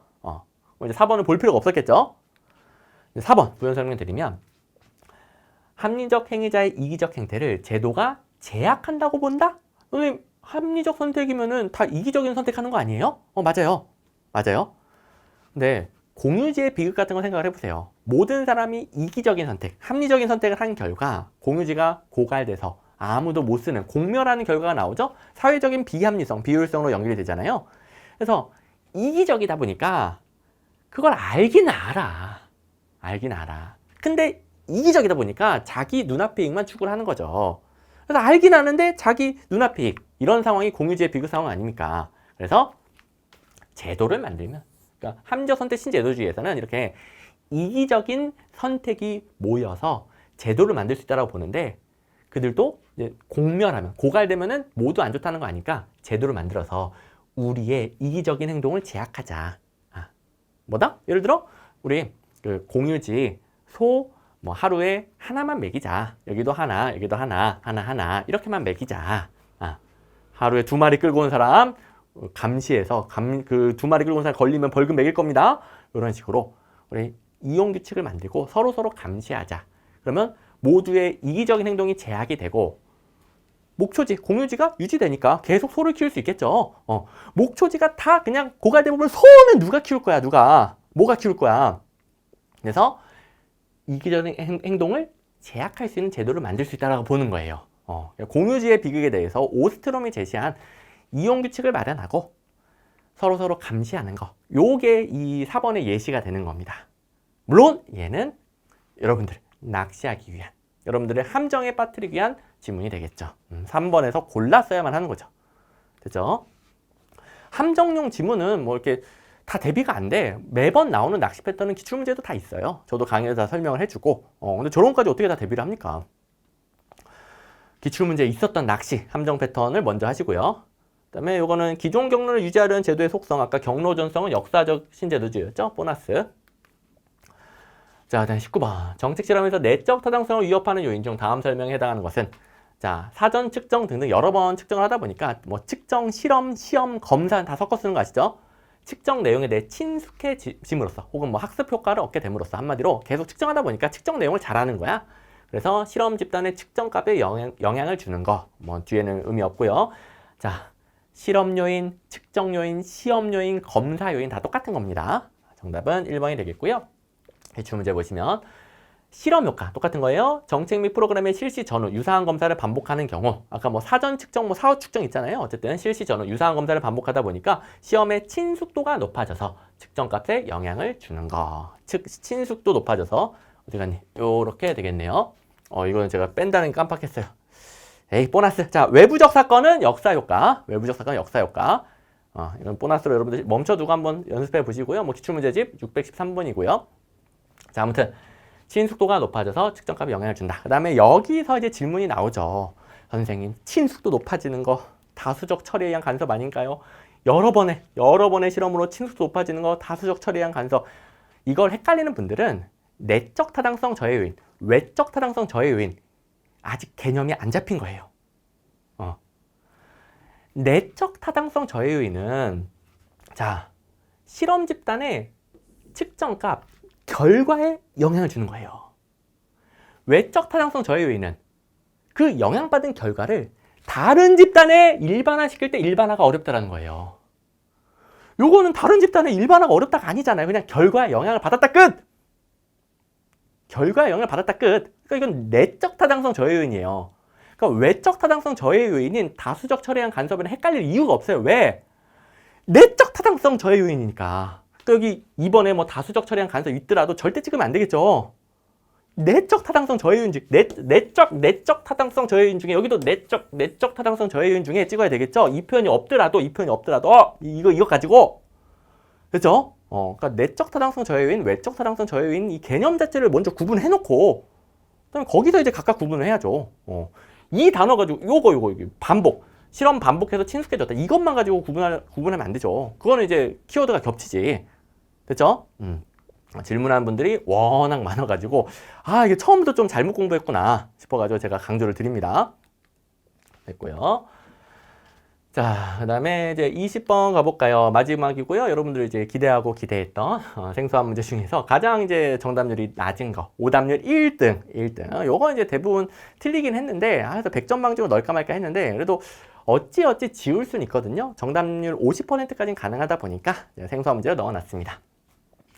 지방정부의 기관 구성 형태에서 주로 기관 통합형, 기관 대립형 이 두 개의 특징이 나오죠. 이렇게 나오는 거 대비 안 해도 됩니다. 너무 우리 행정학 시험 범위를 너무 넘어가요. 이런 문제가 가끔 나오는 이유가 뭐냐면은 7급의 지방자치론 시험 있잖아요. 7급의 지방자치론에는 이것도 시험 범위에 들어가요. 7급 지방자치론은. 그러다 보니까 그쪽에 문제풀이 있겠죠? 맨날 이제 그 9급용 지방자치론 문제 막 고르다 보니까 이제 대부분은 이제 기존 문제 참고해서 고르는데 어쩌다가 엉뚱한 거, 이것도 하나 내볼까 해서 이렇게 7급 지방자치로 문제 풀어서 막 내고 한단 말이에요. 그러다 이제 어쩌다가 들어가는 것인데, 또 나올 가능성 거의 없습니다. 거의 없어요. 또 이걸 틀려줘야 95점이 나오는 거예요. 이걸 대비하면 다음 시험 점수 떨어지고, 이걸 틀려주면은 95점이 나오는 거예요. 버릴 건 버려야 돼. 버릴 건 버려야 돼. 이 논리 제가 처음 중간에 계속 설명했으니까 또 설명을 안 할게요. 자, 어쨌든 어떻게 대처를 하는지 한번 봅시다. 일단 1번 강시장 의회 기관 대립형일 거예요. 맞죠? 시장이 강력한 정치적 리더십. 시장이 따로 있는데 여러분 강이 뭔지 알잖아요. 강력한 정치적 리더십. 이거는 답 아니야. 답 아니야.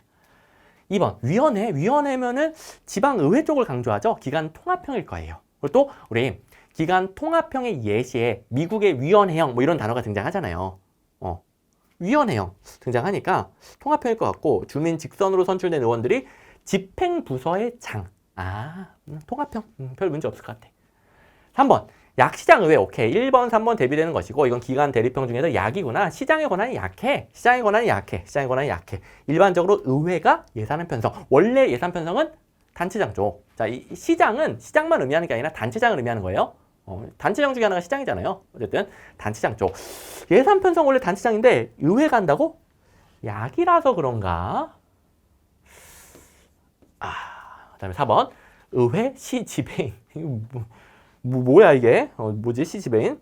시지배인이 의례적이고 명목적인 기능. 자, 일단 의회랑 시지배인을 나누는 거 보니까 이것도 기관 대립형 쪽인 것 같은데, 어쨌든 시지배인이 의례적이고 명목적인 기능. 여기가 좀 출제요도인 것 같아.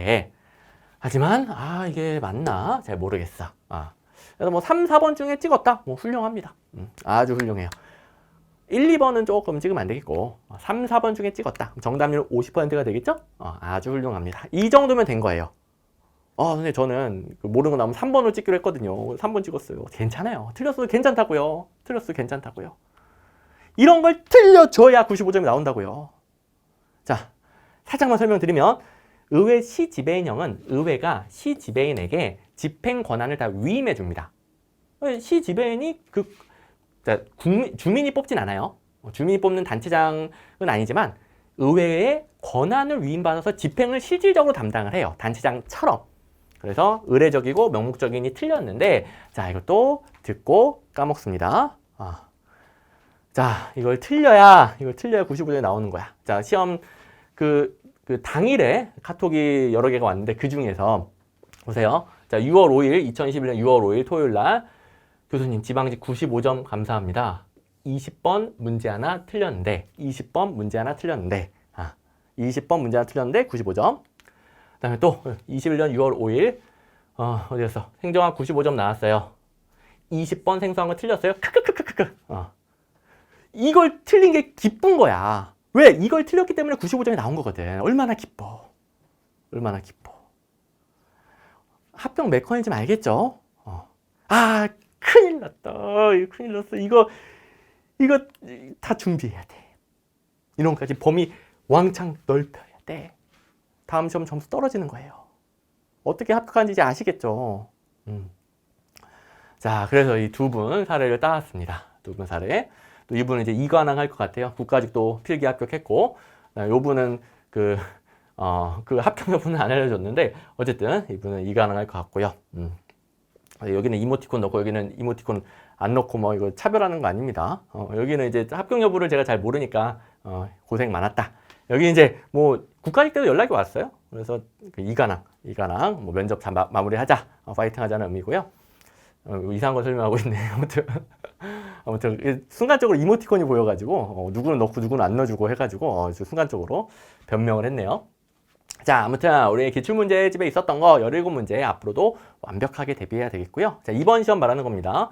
생소한 문제, 3문제, 13, 16, 20번 문제 다 중요도 C예요. 중요도 C. 예.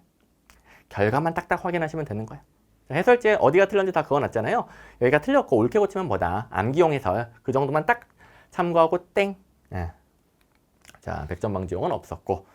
자, 이제 그동안 행정학은 열심히 공부했으나 놀지도 않아서 진짜 열심히 했으나 점수가 안 나오신 분들이 공무원 행정학 시험에 맞게 공무원 행정 시험 문제에 맞게 어떻게 공부해야 될지 방향이 잡혔을 겁니다.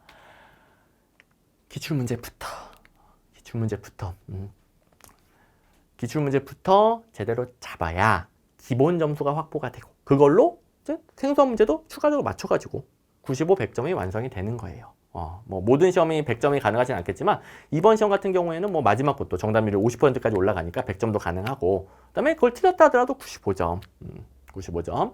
합격생들은 대부분 95, 100점이 나왔을 것이고 85, 90점 괜찮아요. 괜찮아. 85, 90점. 공부방해에 문제가 없습니다. 자, 이번 시험에서 85, 90점인 분들은 공부방해에 문제가 없으니까요. 걱정 안 해도 돼요. 앞으로 반복 훈련을 통해서 내공이 쌓이면 그냥 95, 100 그냥 나오는 겁니다. 반복 훈련만 하면 되는 거예요. 공부방해 문제 없어요. 근데 이제 85, 90에서 크게 차이가 나면 날수록, 그러니까 초시생 말고, 시간 부족했던 초시생 말고, 열심히 안 한 분들 말고, 열심히 오랫동안 했음에도 불구하고 차이가 많이 나오는 분들일수록 공무원 행정학 시험에 맞는 공부 방향으로 이제는 제대로 공부하시기 바랍니다. 제가 안타까운 마음에 중간에 정말 이제 제가 그 강조를 드렸어요. 요걸 이제 실천하는 분들이 내년 시험에는 선생님 이제 합격했습니다. 아까 카톡 온 것처럼 바로 당일에 합격, 점수도 보내고 필기 합격하고 뭐 최종 합격하고 뭐 이게 합격했습니다. 소식을 전해줄 수 있는 거고요. 제가 이렇게까지 했는데 그동안 해왔던 걸 못 버리면, 후자이신 분들 못 버리면 내년 시험에 울면서 다시 찾아옵니다. 제가 뭐 한두 번 봅니까? 울면서 다시 찾아와서 선생님 그때라도 들을 걸 그랬어요. 자, 여러분들은 내년 시험 어떤 선택을 할지 자명하죠. 꼭 그런 선택을 하시고 또 실천으로 옮기기 바랍니다. 그냥 생각만 하고 끝나지 마시고 꼭 실천으로 옮겨서 내년에는 합격생으로서 기쁜 소식 전해주시기 바랍니다. 고생하셨습니다.